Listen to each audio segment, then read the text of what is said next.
רעות, תפעילי מצלמה ווידאו וקול, סליחה. שומעים? כן, שומעים, קוראים. מה העניינים? בסדר גמור. עוד דקה וקצת, אפשר להתחיל. בסדר גמור.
צחי, אתה יכול לפתוח לי את השיתוף מסך?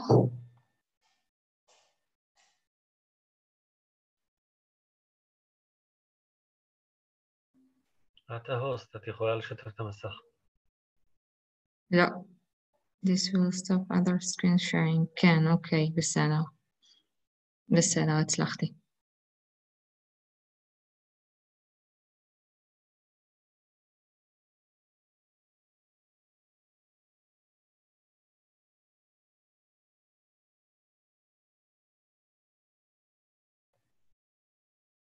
כן, בסדר, מסך משותף?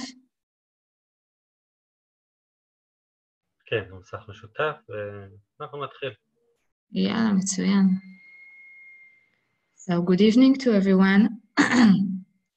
It's great to be here and thank you for Olam Shalem and Reshit Yerushalayim for this opportunity to speak about the Jewish women of Jerusalem. Most of the time we are speaking about the history of Jerusalem,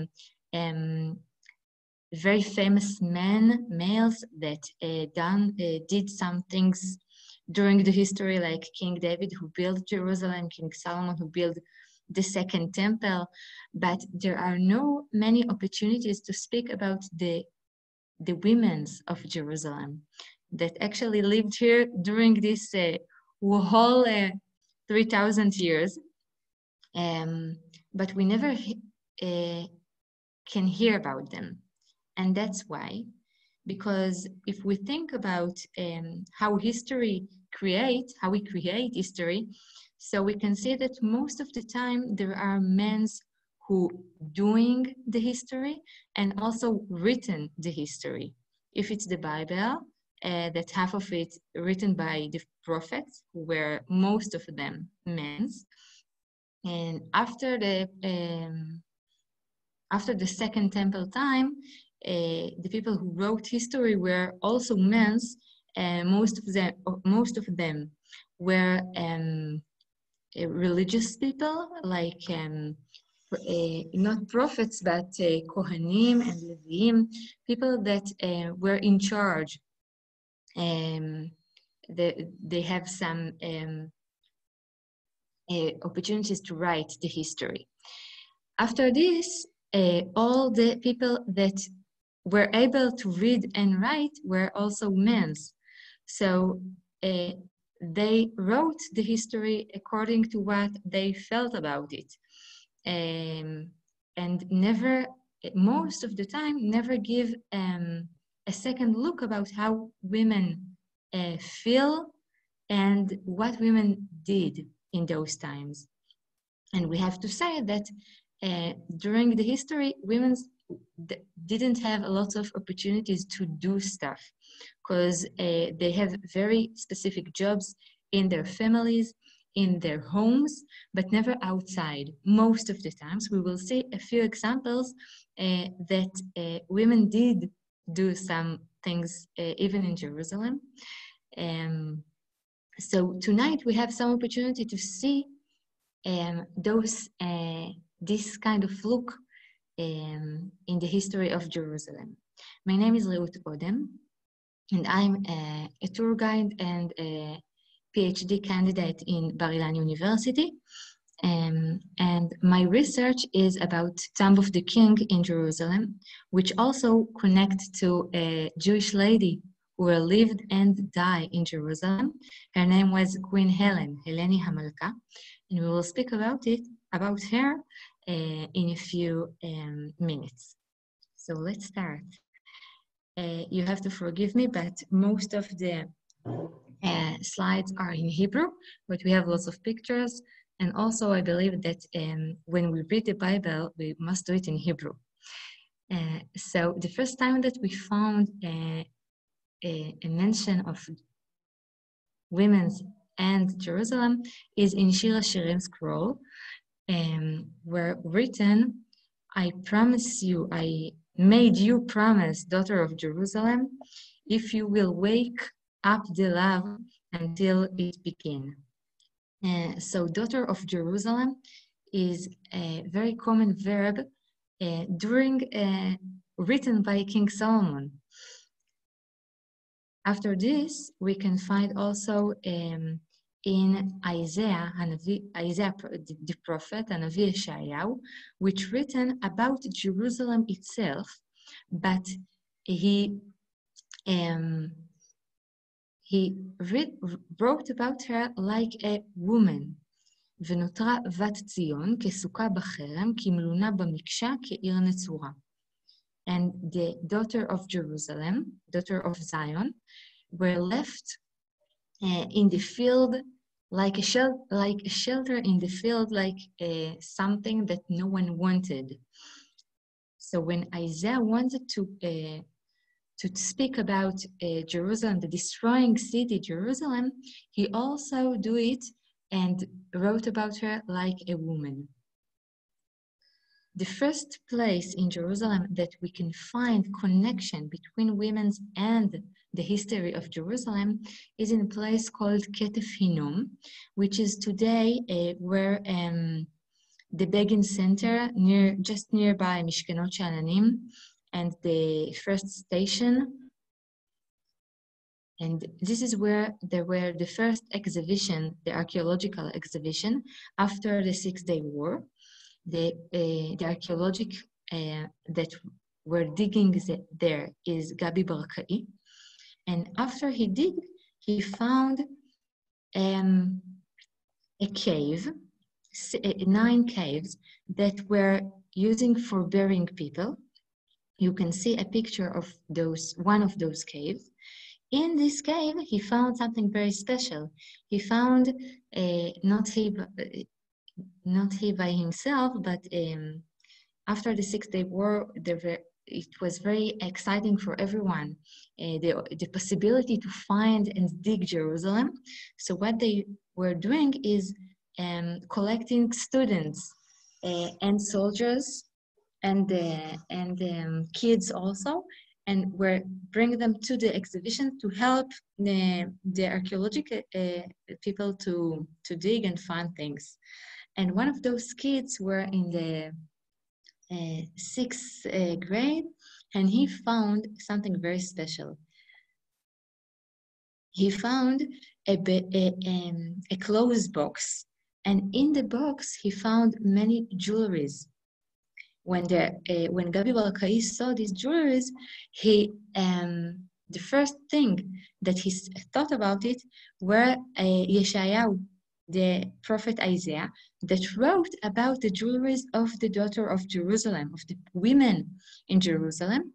When he wrote about the jewelries, it was because he was very angry about them. This is where I brought also the English version. I hope it will be easier for you guys. Moreover, the Lord said, because the daughter of Zion are healthy and walk with a stretched forth neck. And as you can see, he wrote about the bad behavior of the daughter of Jerusalem. And in a few in a few sentences, he count 24 different kinds of jewelries,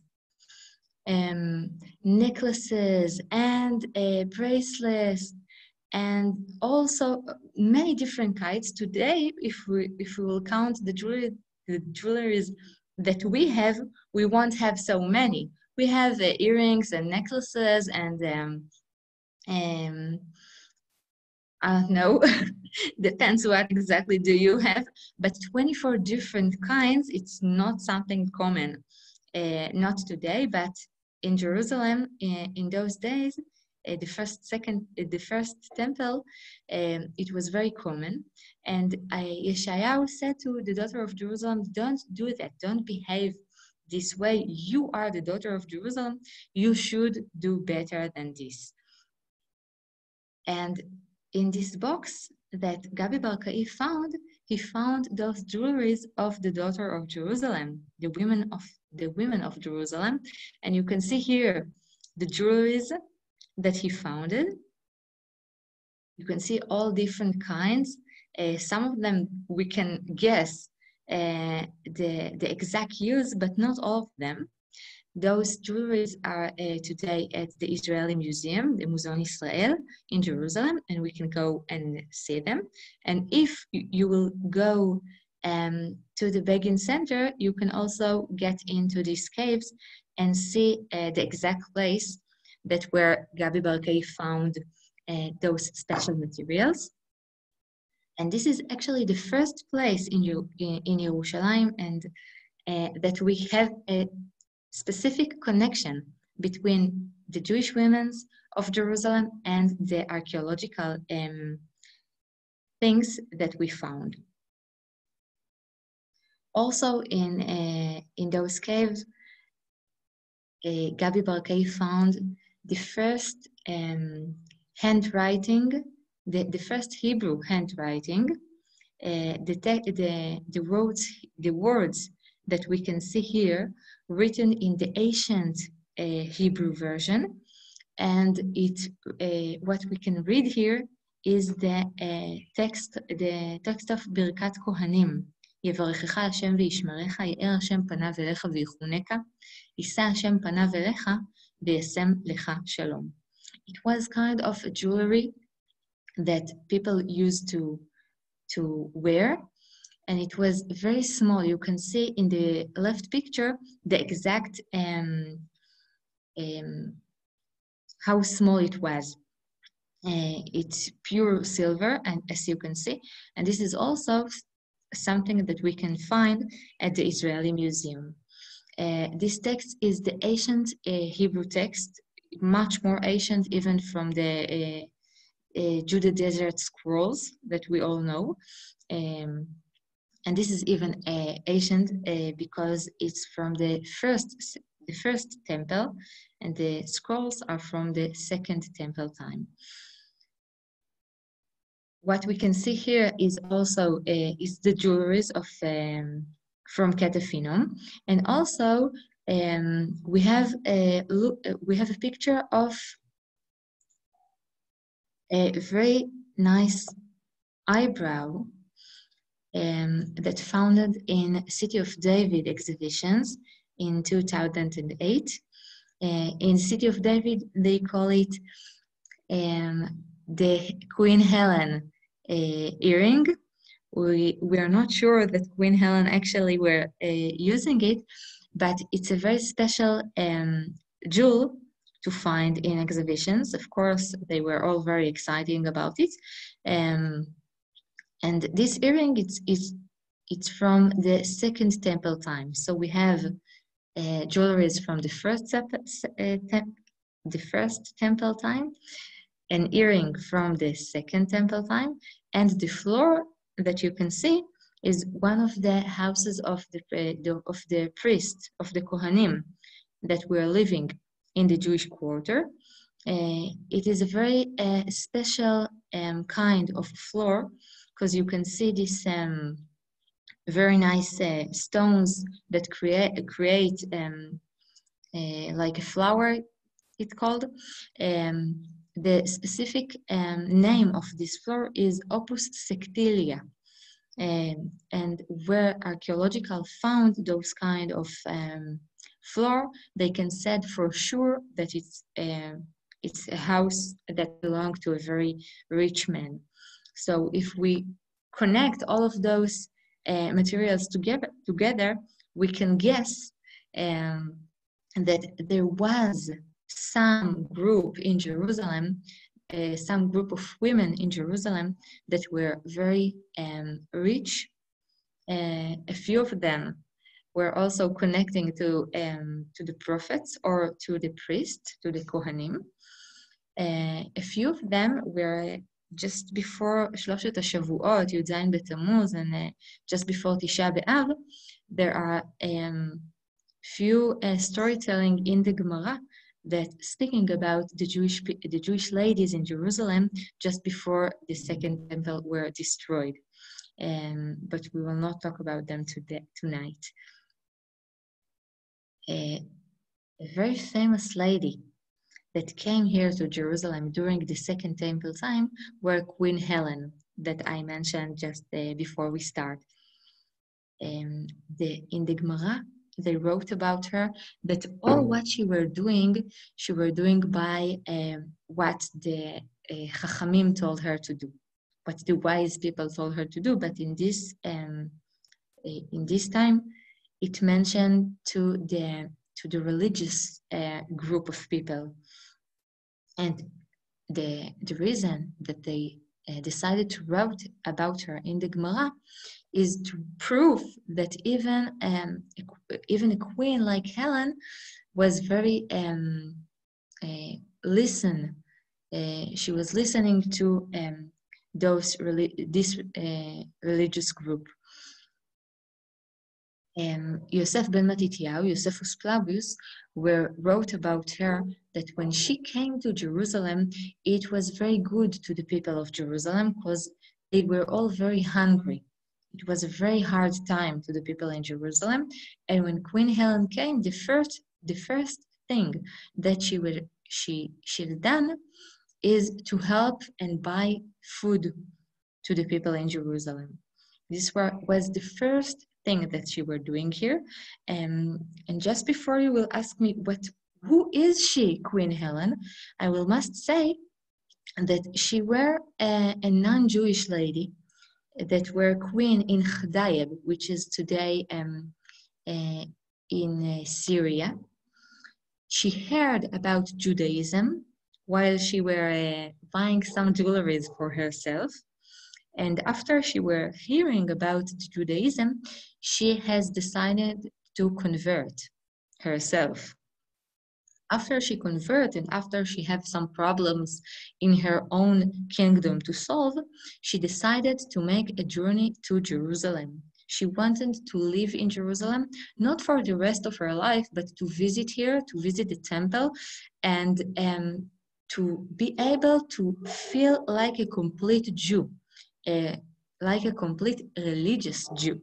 Because in Chadayeb it was non-Jewish kingdom, so of course it was very hard for her there. Also, we must say that her two sons convert to Judaism too. They were left in Chadayeb, but one of them, Munbaz, came with Helene and went back with her after a while to Chadayeb. So the first thing that this new Jewish queen were doing is to help the people in Jerusalem to solve this the hunger. After this, she also donated to the temple. You can see here this, it's not a lamp, it's a very nice lamp for light the temple itself.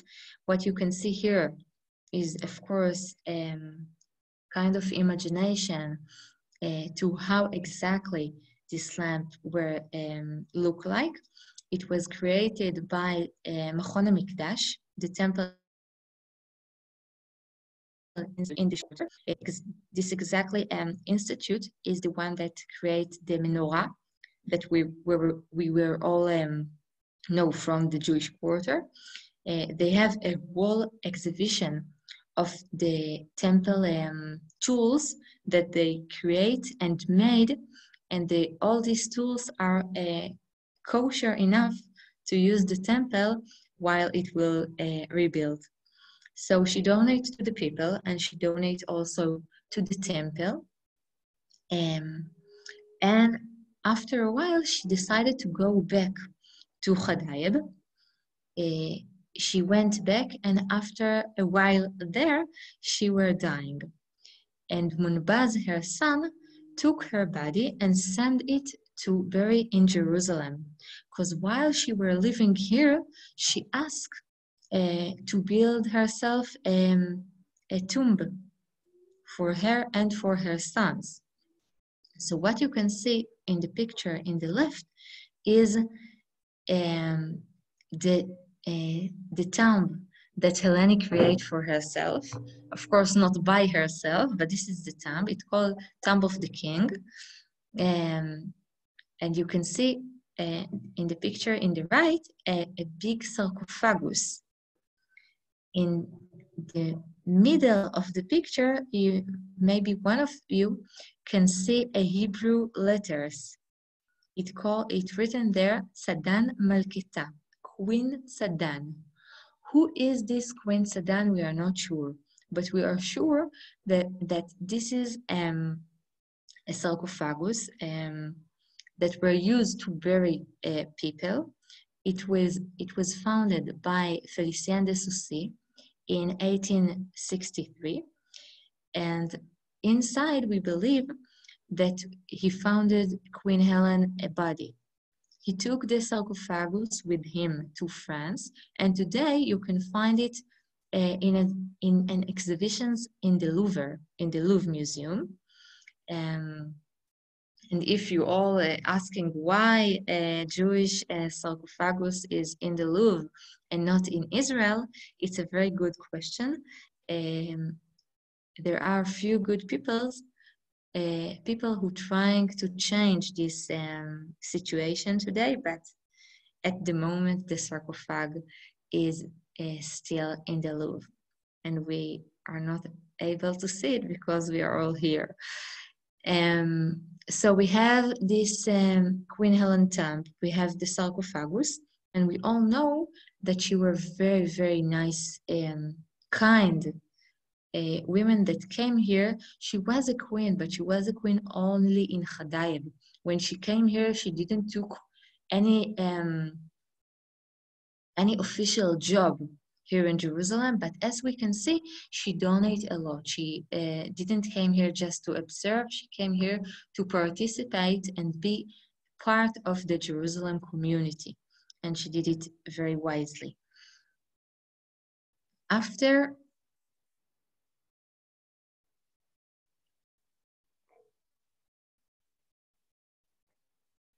the second temple were destroyed, and the people of Jerusalem were must go to diaspora,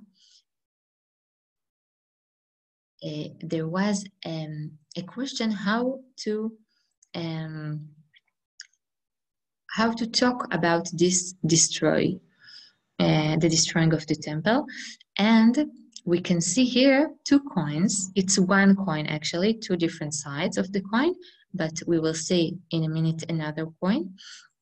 We can see here the face of Aspasianus the Caesar that were in charge of destroying the second temple. He were very proud of himself that he succeeded to win the Jewish people in Palestine, in Israel, and because he succeeded in this war, he asked to create a special coin for this event. So in the left side we can find his face, and in the right side we can see a tree. It's Tamar. In the left of the tree we can see a Roman soldier. You can see his helmet, his sword, and in the right in the right from the tree, we can find a Jewish lady sitting and crying. If you all remember what Yeshayahu, Prophet Isaiah, wrote after destroying the first temple, we can see here exactly the same, because now we talking about Jerusalem, about Judea, this coin called Judea Capta. And also now when we talking about the destroying of Jerusalem, we describe it by Jewish lady. Also the same like Aspasianus, we can find in Titus, which were the commander of the destroying of the temple. Also here we can find his face from the left, and from the right, the Jewish lady sitting and crying, the tree that is also a symbol of the land of Israel, and the Roman soldier. So Judea Capta is something that walking with us almost 2,000 times, because in the 19th century, we can find again this Judea Capta. It's a drawing drawn by the Betzalel students and art students in Jerusalem. It is, we can find from the right the Judea Capta, a tree, the poor people of Jerusalem, and from the right we have something else. We can see a Hebrew letters written here, Yehuda HaMeshuchreret, free Judea, and also the tree. We can see that in the left we don't have fruits on the tree, trying to say that there are no fruits in the land of Israel if the Jewish are not here. And in the right we also can see the fruits and the people of Israel. Now we can see the Roman soldier going away, or maybe it's not a Roman soldier, maybe it's a Jewish soldier, a Hebrew soldier. And from the right, we can see a Jewish lady, but now she is not crying, she's standing up, her back is raised up, and she, maybe what she's doing is planting a tree. After the establishment of the State of Israel in Hei B'Iyar Tashach, the State of Israel created a different coin. This coin called also Yehuda HaMeshuchreret, free Judea. Now in the middle, we can see the Judea Capta with the Roman soldier and the Jewish lady that's crying. But down the Judea Capta, we can see from the right, Judea Capta, Roman soldier and a Jewish lady. And from the left, we can see the Freedom Judea, a tree, a man planting a tree, and a Jewish lady raising up a child. Meaning, we came here, we have a very hard roots here in Jerusalem, and we can look up to the future because we're raising up our child, and our children is of course our future, our private future, but also the nation, the future of the nation. So this is the freedom of Judea, also Jewish women. We all know the story about Rabbi Akiva and his wife Rachel. In the very hard times of them as a couple, as a poor couple, Rabbi Akiva promised to Rachel, his wife, if one day I will have enough money and I will buy you the Yerushalayim Shel Zahav, Jerusalem of gold. And when he promised her, he means the jewelry, Jerusalem of gold. You can see here a few different versions of this jewel. Even today, there are brides who use this jewel in the day of their wedding. But also when Rabbi Akiva promised Rachel this jewel, he means that Jerusalem made by gold, but he in the meaning of a very good future. We all know that Rabbi Akiva is a very optimistic rabbi, even in the very hard times. After the second temple were destroyed, when he come and see the fox around the Har Moriah, the Moriah mountain, he can laugh and say, one day Jewish children will come and play in Jerusalem, and old people will sit and look at them. So when Rabbi Akiva promised Yerushalayim Shel Zahav, it's also the exact jewelry, but also he said one day we'll be here, Yerushalayim Shel Zahav. One day our future will be better. And we will jump just 2,000 years to get to the times that people actually came to live in Jerusalem. By saying that, I mean that all those 2,000 times, always there were someone who lived in Jerusalem, but most of the people that came here during the 18th century and the beginning of the 19th century came to die in Jerusalem, not to live here. They came here just waited to die and be buried in the Olive Mount.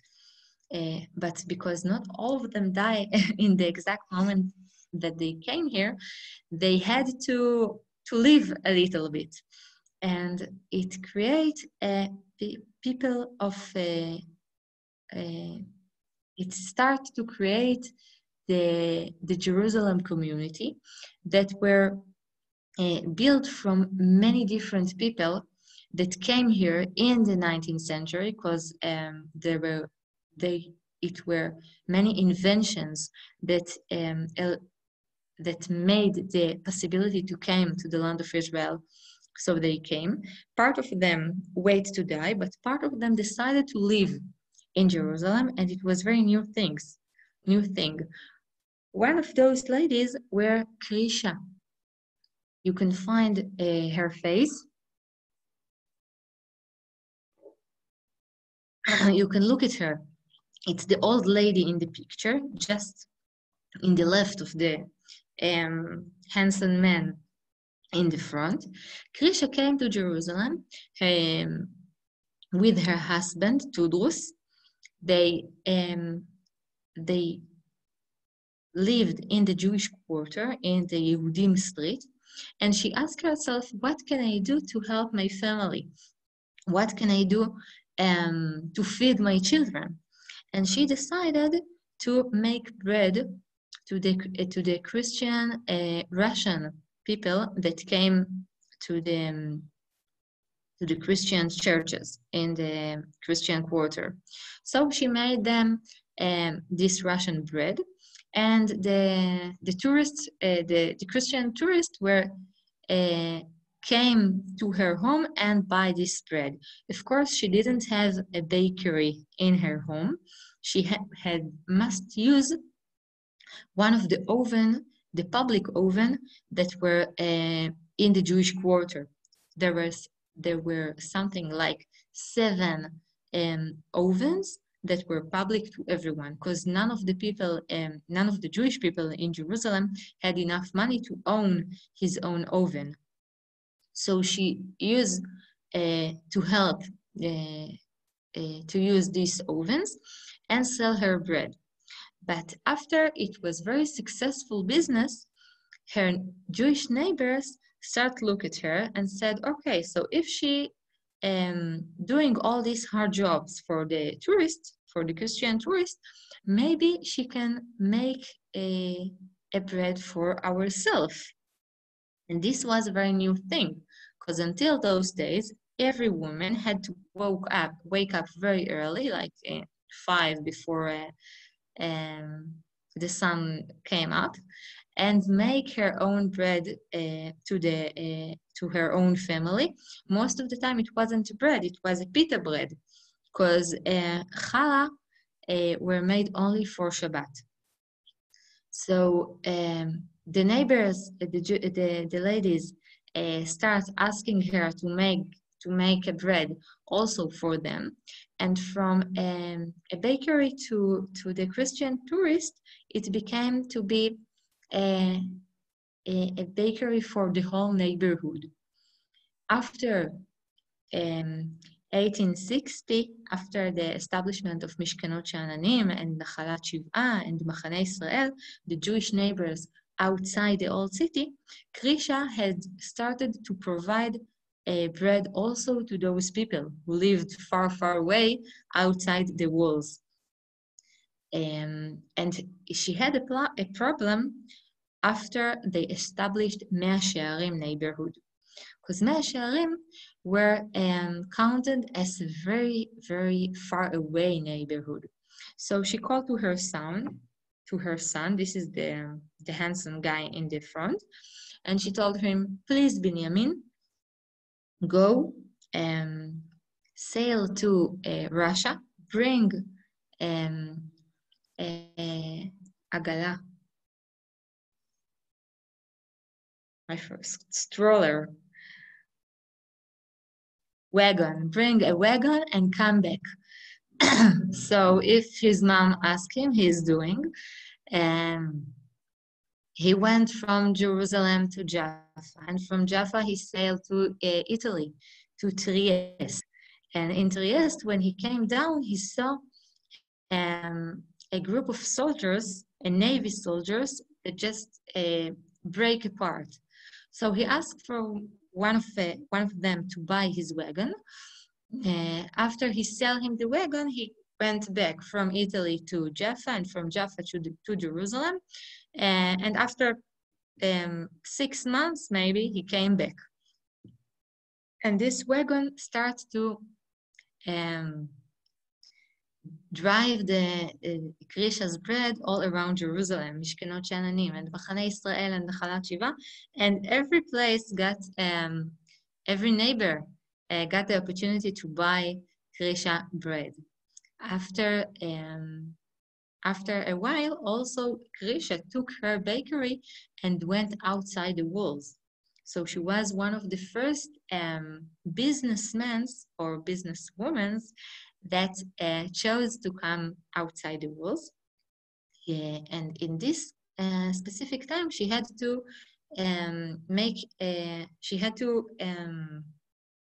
find a name to her bakery. She can't call it Krisha's bread because she was a woman in the 19th century. It was very uncommon.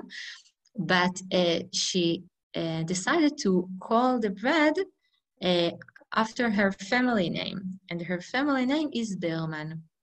And you maybe all know the Berman Bakery that even today sell bread in Jerusalem, but today they sell bread not only in Jerusalem, they sell bread all around Israel.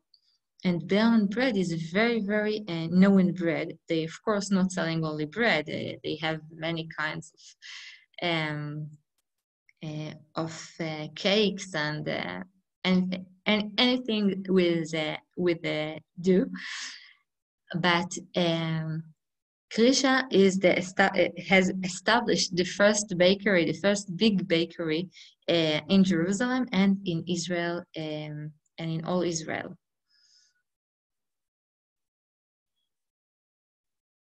I would like you to see this teacher. Her name is Chasya Sukenik. She were the wife of Professor Eliezer Lipa Sukenik, which were the first men to discover the Judah Desert Scrolls. And her son is Igael Yadin, which was a Ramatkal in the IDF, in Tzva Hagana Israel. And when Chasya Sukenik came to Jerusalem during the 19th century, she done it because she wanted hardly to be a teacher, a Jewish teacher in Jerusalem. And she established the first Hebrew kindergarten in Jerusalem. When she came, there were different kinds of kindergartens, but none of them made the Hebrew the language of the kindergarten. Many children spoke Yiddish and Ladino and many different kinds of tongues, but she were the first one that said, in this kindergarten, the kids will learn in Hebrew. She translate songs, and she even went to a student in Bezalel Academy and asked him to write for her songs and storytell. This writer was Levin Kipnis, that he is a very, very known writer in Israel even today. We all grow up with his stories and songs. And all this education start with this lady, with Chassia Sukenik. I want to jump just a little bit. This is Yehudit Montefiore, the wife of Sir Moshe Montefiore.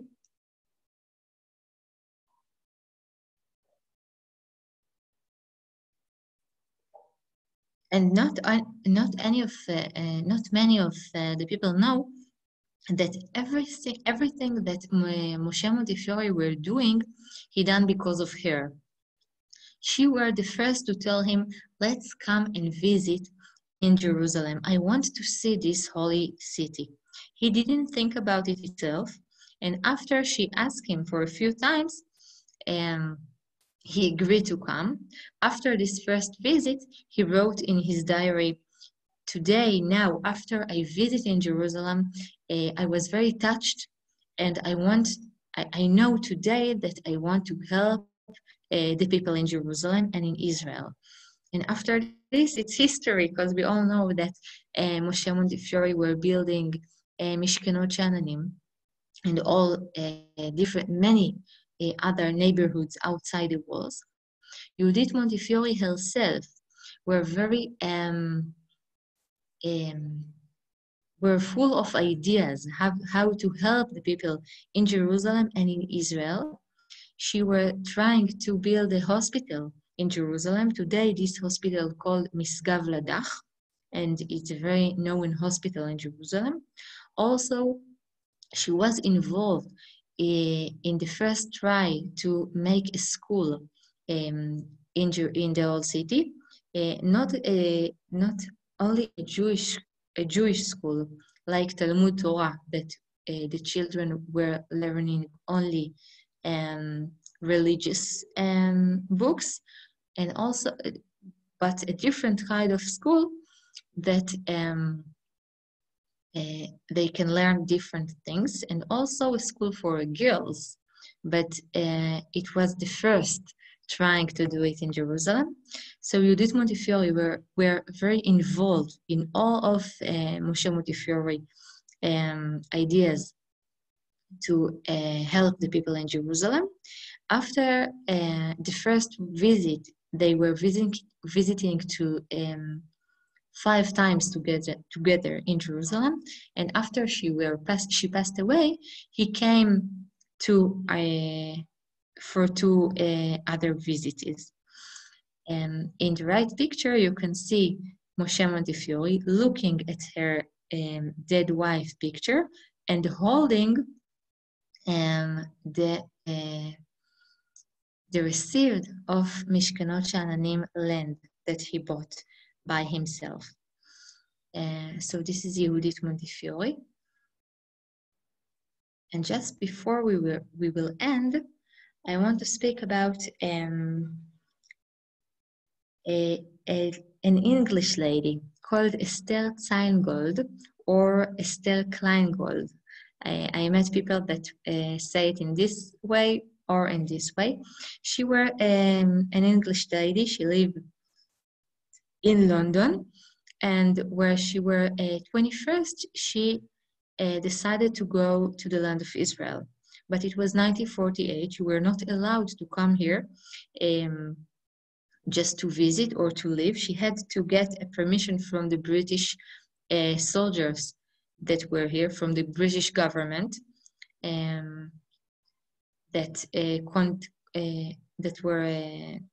had the mandat here. So she was waiting until she found a job as a teacher, as an English teacher in a school in Jerusalem called Evelina de Rothschild School. And just after she got the job, she were able to ask a permission to come, and she got this permission. She came to Jerusalem and became a teacher. And she was a very nice teacher. The students loved her. She wrote in her diary how hard she tried to fill the lesson with the games and songs and just try to make the girls love the English language. But in 1948, we all know that the Independence War were on. So after a few weeks of fighting, the school were closed, and Esther Teingold had decided to join the Haganah.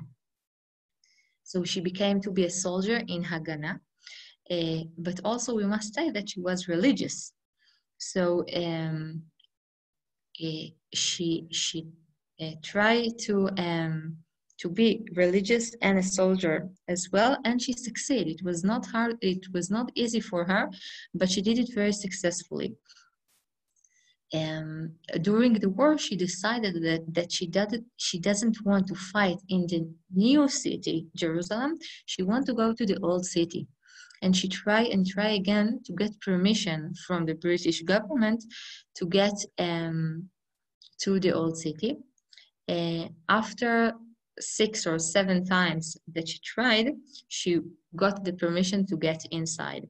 And in the old city, she were fighting against the Arabs. She were helping to the children because she also were a teacher. So she used this gift to help the children, and she used her other skills to help the soldiers, and she were a soldier by herself.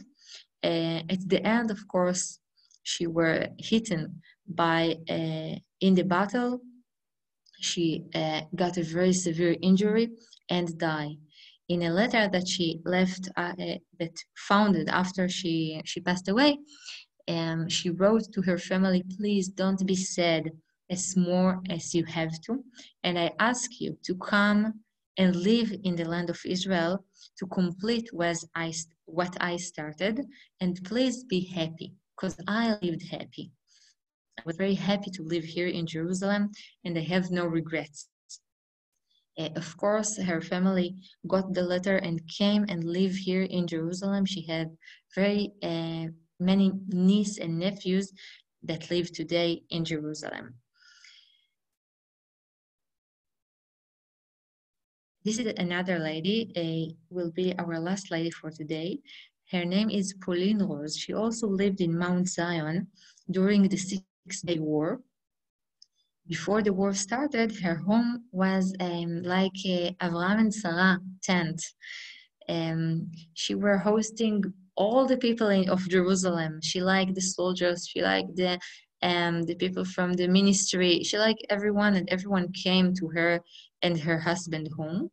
But during this is the book that she wrote, Window to Mount Zion, only in English, but you can find it in YouTube if you like. This is her home in Mount Zion today. And she wrote in her book that during the Six-Day War came to her home one of the commanders and told her, "We are getting in now to the old city, but we don't have a flag, and we must have a flag. Maybe you can help us. We don't have time to waste." So she told him, "Of course, I will help you. Please come with me." She hurried up to a room upstairs. She took a sheet from her bed cover and used a blue color and just painted an Israeli flag. The soldier took the flag that Pauline Rose made for him and went outside. And she'd never know what happened to her flag. But 4 years ago, I researched this Mount Zion place and her family and many other stuff. And then I found that Rabbi Shlomo Goren wrote in his memory He was the first rabbi of the IDF. And he said, he writing about the 6-day war in Hebron. And he said there, I wanted very badly to raise a flag on Me'arat HaMachpelah. And he found some flag that he took from soldiers that were in the old city. And one of the ladies near Jaffa Gate gave them this flag. So the flag that Pauline drew gets to Rabbi Goren in Me'arat HaMachpelah. And please just take a look. This is Me'arat HaMachpelah. This is our soldiers. And this is Rabbi Goren raising Pauline Rose flag on Me'arat HaMachpelah. This is very, for me, it's a very nice picture. I like it very much because it's connecting very nice the trying and the love that Pauline Rose were felt to the soldiers, to the land of Israel. And in this picture of Geula, and we will end. So thank you very much for being here tonight. Thank you for Reshit Yerushalayim and Olam Shalem. And I hope that we will all be able to meet you also in our tours in Israel, in Jerusalem. Thank you very much and good night.